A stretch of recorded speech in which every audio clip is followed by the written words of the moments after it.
एक सत्य घटना है भरद्वाज जी।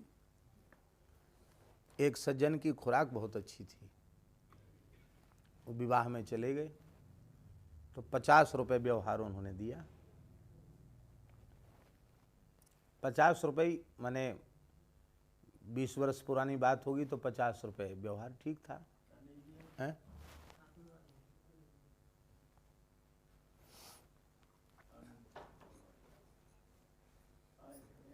बैठे रहो, आप बैठे रहो माता जी।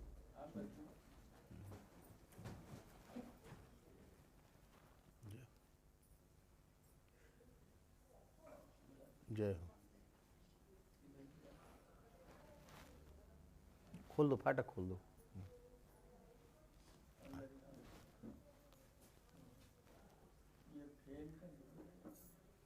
वो फैन पीछे कर दो, एकदम पीछे कर दो।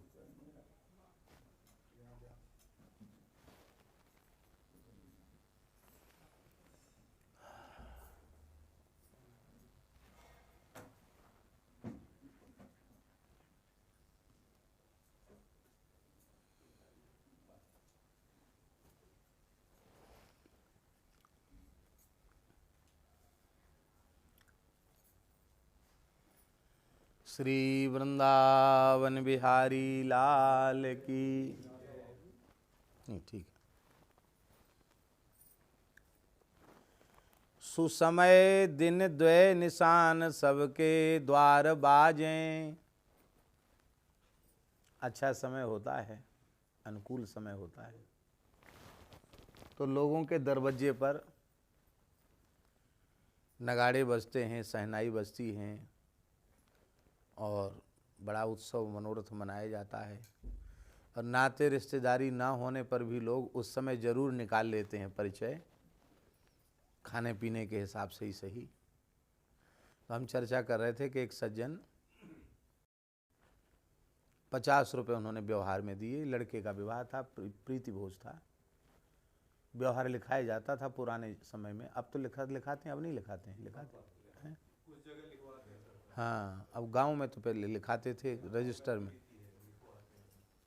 तो 50 रुपये उन्होंने व्यवहार लिखवाया और लिखवाने के बाद वो बफर सिस्टम वाले जगह गए खाने के लिए, तो पूरी की पूरी भगोनी उन्होंने गुलाब जामुन की रख ली और एक एक बार में प्लेट में 4-4, 6-6 गुलाब जामुन। लड़के का बाप सहन नहीं कर पाया, उसने देखा है तो पूरा गुलाब जामुन का पूरा भगोना ही खाली कर किए चला जा रहा है। कम से कम 40-50 गुलाब जामुन खा गया और अभी और खाते ही चला जा रहा है। तो आकर के उन्होंने कहा कि अरे भाई साहब बस करो, और पीछे से बहुत लोग आने वाले हैं। उसने कहा बस क्यों करें, 50 रुपये व्यवहार में दिए हमने। भाई या तो तुम पंगत कराते, अभी तो स्वरुचि भोज है, जिसको जो चीज पसंद है वो चीज खा रहा है, तो हमको रोको मत। और वही व्यक्ति जिसके द्वार पर शहनाइयाँ बज रही थी, नफीरी नगाड़े बज रहे थे, उत्सव का समय था, तो बिना परिचय के भी लोग परिचय निकाल कर पहुंच गए। अब उसी व्यक्ति के ऊपर संकट आ गया, विपत्ति आ गई, राजा का कोप हो गया, संकट आ गया, भारी संकट आ गया। समाज में तिरस्कृत अपमानित होगा वह व्यक्ति। तो नाते रिश्तेदारी की तो छोड़ो, सहोदर भ्राता, सगा भाई घर के दरवाजे से नहीं निकलेगा, रास्ता काट के निकल जाएगा। हाँ ठीक है, जो करेगा सो भरेगा, भोगने दो, क्या है, भोगने दो, अच्छा है, भोगने दो। और जिनके मन में द्वेष है, ईर्ष्या है, वो तो पता नहीं क्या क्या नहीं कहेंगे, क्योंकि वे तो इस दिन की ही प्रतीक्षा में थे कि ऐसा कभी समय देखने को आवे, हमको कुछ बोलने का मौका तो मिले। ये संसार की स्थिति है। लेकिन हे रघुनाथ जी, आप ही ऐसे स्वामी हैं जो अत्यंत संकट के समय सब कुछ छोड़ करके अपने भक्तों की रक्षा के लिए आकर खड़े हो जाते, कमर कस के खड़े हो जाते हैं। कुसमय दशरथ के दानी ते गरीब निवाजे। बुरे समय में संसार का कोई व्यक्ति सहयोगी सिद्ध नहीं होता। अनुकूल समय में सब सहयोगी हैं, प्रतिकूल समय में हरि गुरु संत यही सहयोगी हैं और कोई सहयोगी नहीं।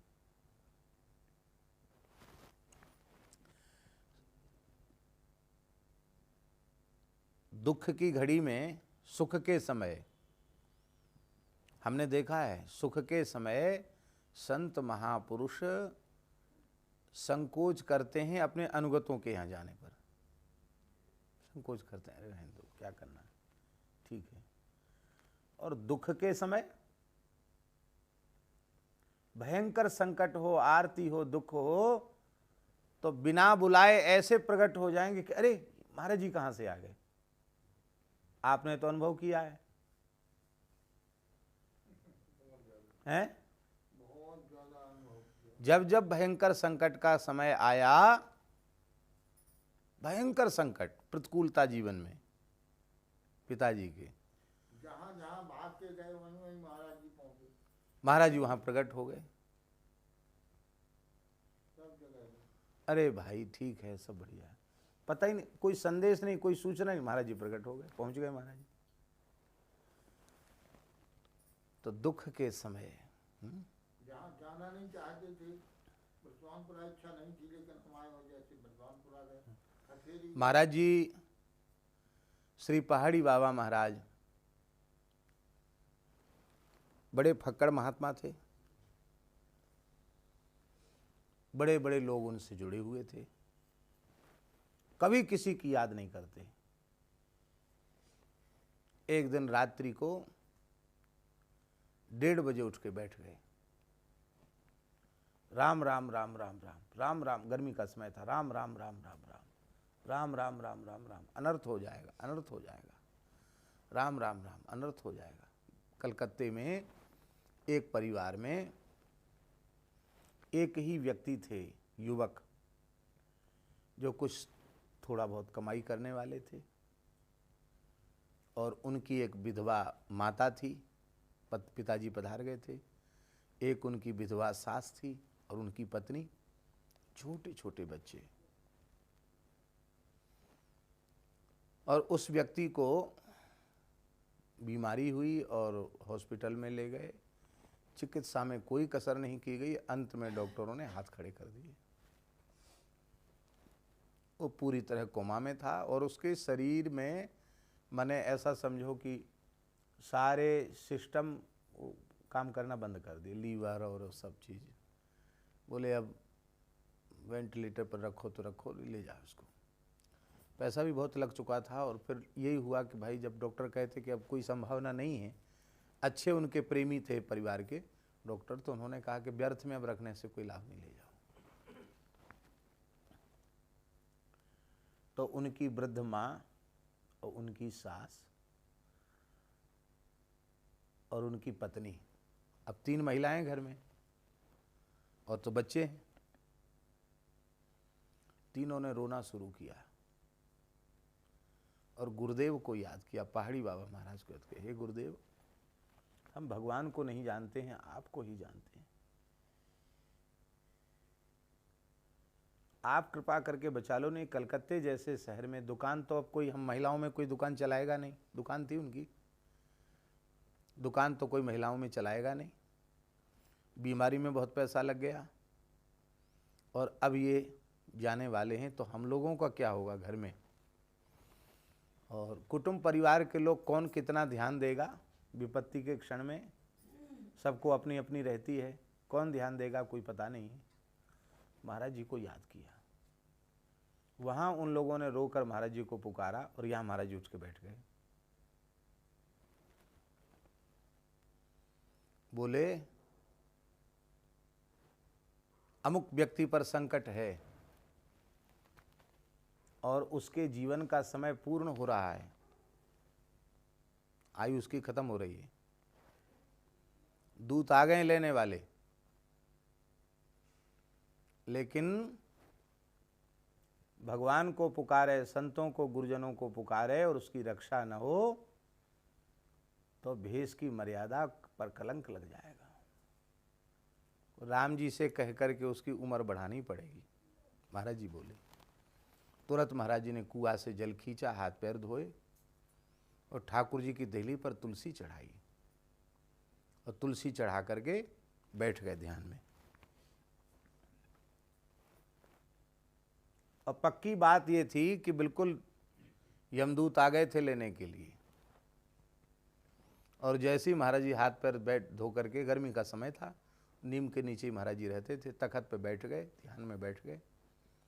और 4 बजे इधर महाराज जी ध्यान से उठे और वह व्यक्ति उठकर मृत्यु शैया से बैठ गया।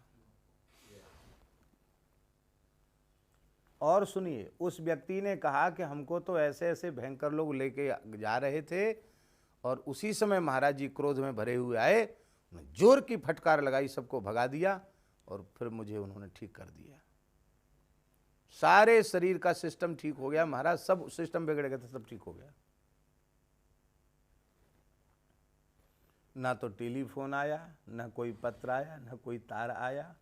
वहाँ से पुकारा, यहाँ से महाराज जी ने ठाकुर जी से प्रार्थना करके कष्ट दूर कर दिया। क्या स्वार्थ था उस व्यक्ति से? रुपए पैसे का स्वार्थ था? क्या स्वार्थ था उनका? कोई स्वार्थ नहीं था। पर उन्होंने बड़ी सहजता से, और बाद में फिर वो लोग ठीक ठाक हुए, आए। महाराज जी ने उसको न ज़्यादा कहने सुनने दिया, न कुछ ऐसा, उसको बहुत ज़्यादा कोई महत्व नहीं दिया। अरे वो ठीक है, बोले राम जी की लीला राम जी जाने, बस इतना ही कहा। राम जी की लीला राम जी जाने, लीला तो हम प्रत्यक्ष देख रहे थे। बोले राम जी से झगड़ा करके उम्र बढ़ानी पड़ेगी, उम्र तो पूरी हो गई। और वो व्यक्ति अभी भी जीवित है। अब तो खैर खूब सब ठाकुर जी की कृपा से खूब ठीक ठाक हैं। तो कहने का आशय ये है, दुख के समय भगवान और भगवान के प्राण प्यारे भक्त संत, इनको छोड़कर जीव का सहायक कोई नहीं। भले ही कोई संत आपके दुख की घड़ी में आपके निकट न पहुंच पावे, पर वे हृदय से जो आपके लिए भगवान से प्रार्थना करेंगे, उस प्रार्थना से ही कष्ट की निवृत्ति होगी। लगेगा तुम्हें ये कि अमुक के सहयोग से हमारा, नहीं, वो सब 2 नंबर 3 नंबर की बात है। 1 नंबर की बात है कि उन महापुरुषों के पवित्र भाव से, संकल्प से, उनकी प्रार्थना से ही तुम्हारी सुरक्षा हुई। कई बार जीव को पता नहीं चलता और उसके संकट को भगवान दूर कर देते हैं। देखते देखते भगवान संकट को दूर कर देते हैं। और कई बार तो ऐसा लगता है कि संकट का समय भगवान कृपा पूर्वक इसलिए देते हैं कि देखते हैं कि संकट में ये हमको कितना पुकारता है। और संकट में भगवान की पुकार जैसी होती है, वैसी पुकार अच्छे समय में नहीं हो पाती है। संकट में व्यक्ति आर्त स्वर से भगवान को पुकारता है। तो तुलसीदास जी कह रहे हैं कि संसार के लोग भी हैं, पर वे अच्छे अनुकूल समय में तो वो सब पास में आ जाएंगे, नाते रिश्तेदारी नहीं होगी तो भी निकाल लेंगे। और जैसे ही विपत्ति का क्षण आएगा कि खास भाई होगा तो भी किनारा कर जाएगा, कहेगा हमारा इनसे कोई लेना देना नहीं, हमारा इनसे कोई संपर्क संबंध नहीं। संकट के समय कोई नहीं, संकट के समय तो केवल भगवान ही सहायक है। तो हे प्रभु, संकट के क्षण में तो आप ही सहायक होते हैं। देखो, परीक्षित जी को शाप लगा, 7वें दिन तुमको तक्षक डस लेगा, तुम्हारी मृत्यु हो जाएगी। अब हम आपसे पूछते हैं कि परीक्षित जी ने तो किसी को न्योता दिया नहीं, वो तो सब छोड़ के गंगा जी के तट पर आ गए, राम राम करने लग गए। उन्होंने तो किसी को बुलाया नहीं, सारे भूमंडल के महात्मा आ गए। त्रिभुवन को पवित्र करने वाले महात्मा आ गए। अत्रि, वशिष्ठ, च्यवन, शरद्वान, नेमि, भृगु, अंगिरा, परशुराम जी, कौन नहीं, सब आ गए, बिना न्योते के आ गए। क्यों आ गए? सबको पता चल गया कि राजा परीक्षित संकट में है, तक्षक नाग से डसने का साप मिल गया है। सब संत करुणा करके आए, बोले राजन तुमने बहुत गौ ब्राह्मण और संतों की सेवा की है, तुम बड़े धर्मशील हो, भगवान के बड़े भक्त हो, चिंता नहीं करना, हम तुम्हारे सहयोग में हैं। जब तक तुम्हें श्री कृष्ण चरण कमल की प्राप्ति नहीं हो जाएगी, नित्य गोलोक की प्राप्ति नहीं हो जाएगी, तब तक हम लोग यहाँ से हटेंगे नहीं। किसी अधम से अधम जीव के कल्याण का संकल्प एक कोई महात्मा कर ले तो उसके कल्याण में संदेह नहीं। परीक्षित कितने भाग्यशाली हैं कि सभी महात्मा उनके कल्याण का संकल्प किए हुए बैठे। हमारे महाराज जी कहते थे, संतों की सेवा का ये फल है।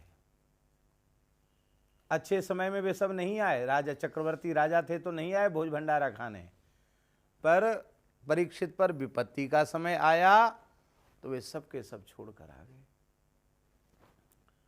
जब तक पांडवों पर विपत्ति रही तब तक भगवान द्वारिका छोड़कर पांडवों के पास रहे। बार बार पांडवों के जब देखो तब पांडवों के पास चक्कर लगाते रहते। युधिष्ठिर चक्रवर्ती राजा हो गए, बोले अब तुम संभालो, अब हम द्वारिका में ही रहेंगे, जब समय हो तो कभी कभी आकर द्वारिका में ही दर्शन दे देना। सुख के समय भले ही हरिगुरु संत आपके निकट बार बार दौड़ के न आवे, पर दुख के समय वे आप पर कृपा जरूर करते हैं। बस उनको आर्त स्वर से कोई पुकारे तो हे भगवान, दुख के क्षण में गरीबों को निहाल कर देने वाला आपके जैसा कोई दूसरा नहीं है। हे भगवान, और एक विशेष बात है, क्या? सेवा बिनु गुण विहीन दीनता सुनाए, जे जे ते निहाल किए फूले फिरत पाए। हे भगवान,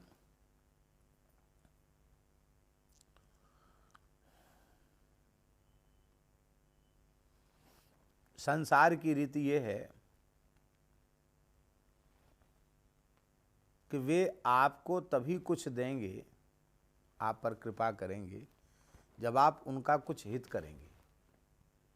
किसी भी प्रकार से आप उनकी सेवा करेंगे, आप उनका हित करेंगे, तो वे आपके ऊपर प्रसन्न होंगे, आपको कुछ देंगे, आपको निहाल करने की बात सोचेंगे।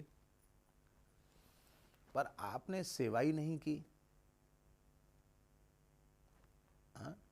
आपके किसी स्वार्थ की सिद्धि ही नहीं हुई, तो आप उसको कुछ देंगे? ऐसे व्यक्ति को जिससे कोई लेना देना नहीं, एरू गैरू नत्थु खैरू ऐसी रास्ता चलता हुआ आदमी है, कुछ नहीं किया उसने, सेवा भी नहीं की, और कोई उसमें गुण भी नहीं है, ना तो उसने सेवा की और ना उसमें कोई गुण है। और ऐसा व्यक्ति आ जाए और दीनता सुनाए, ऐसा व्यक्ति आ जाए जिसने कभी कोई सेवा न की हो और उसमें कोई गुण न हो, और आकर के फिर कहे महाराज हम बड़े विपत्ति में हैं, बड़े दुखी हैं, आपको छोड़कर हमारा दूसरा कोई सहारा नहीं है, आश्रयदाता नहीं है, आप कृपा करके हमें आश्रय दीजिए।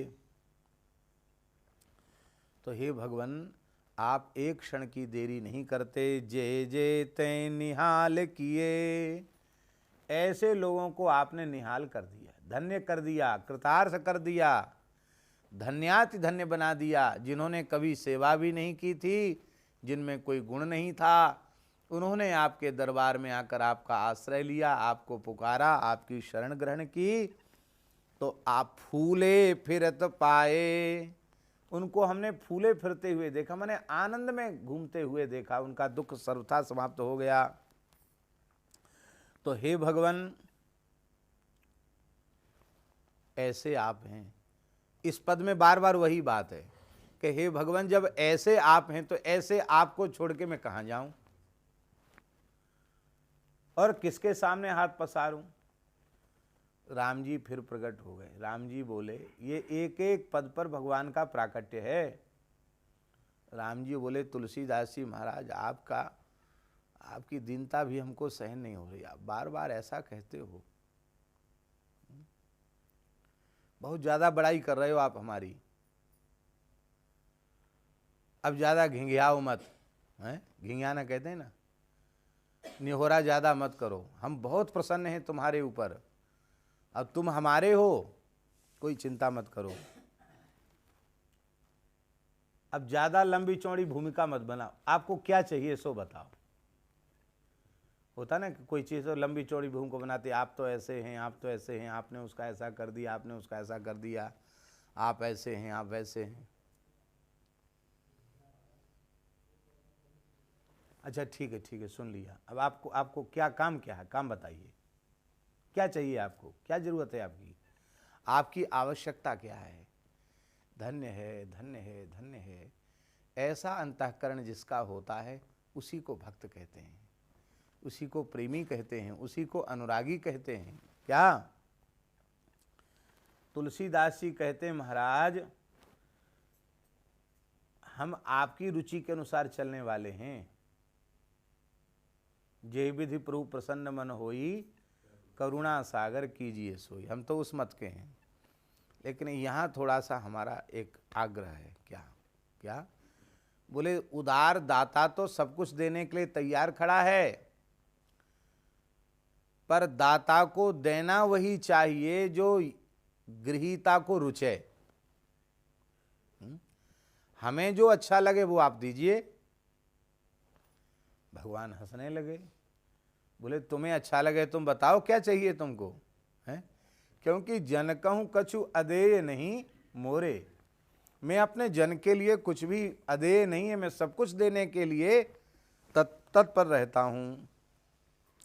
तो गोस्वामी तुलसीदास जी कहते हैं कि जाचक की रुचि जान करके हे नाथ यही दान आप हमें दीजिए। क्या दान दीजिए?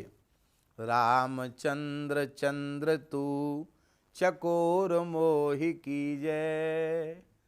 हे प्रभु मैं और कुछ भी आपसे नहीं मांगता हूँ, केवल यही मांगता हूँ कि आप हमारे चंद्रमा हैं और मैं आपका चकोर बनकर निरंतर आपकी मंद मंद मुस्कान को निहारता रहूं, और मुझे कुछ नहीं चाहिए।